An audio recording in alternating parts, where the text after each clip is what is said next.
ان میں سے ایک چیز لباس بھی ہے جس کی طرف دین اور دنیا دونوں کے اعتبار سے حاجت ہے۔ دین کے اعتبار سے تو یوں کہ لباس سے ستر ڈھانپنے کا کام لیا جاتا ہے، کیونکہ ستر عورت نماز میں شرط ہے، اور دنیا کے اعتبار سے یوں کہ لباس گرمی اور سردی روکنے کے کام آتا ہے۔ یہ اللہ تعالیٰ کا بہت بڑا احسان ہے جس کا ذکر اس آیت میں فرمایا۔ آیت کا خلاصہ یہ ہے کہ اللہ تعالیٰ نے تین طرح کے لباس اتارے، دو جسمانی اور ایک روحانی۔ جسمانی لباس بعض تو ستر عورت کے لیے اور بعض زینت کے لیے ہیں، یہ دونوں اچھے ہیں، اور روحانی لباس ایمان، تقوی، حیا اور نیک خصلتیں ہیں۔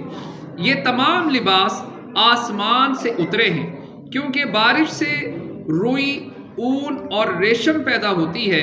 یہ بارش آسمان سے آتی ہے، اور وہی سے تقوی نصیب ہوتا ہے، اور وہی بھی آسمان سے آتی ہے۔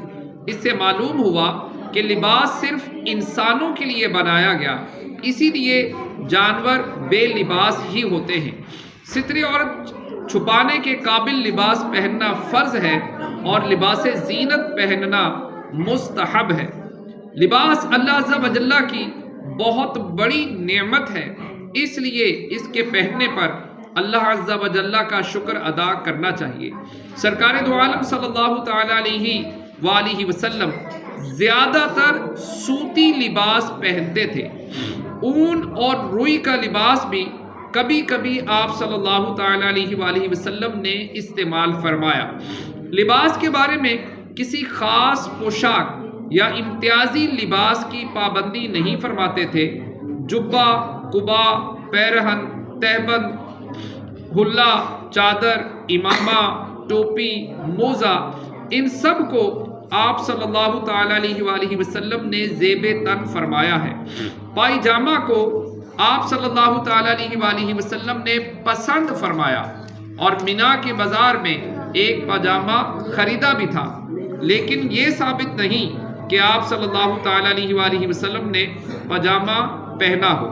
حضرت سمرہ بن جندب رضی اللہ تعالیٰ عنہ سے روایت ہے، رسول اکرم صلی اللہ تعالیٰ علیہ وآلہ وسلم نے ارشاد فرمایا، سفید کپڑے پہنو کہ وہ زیادہ پاک اور ستھرے ہیں، اور انہی میں اپنے مردے کفناؤ۔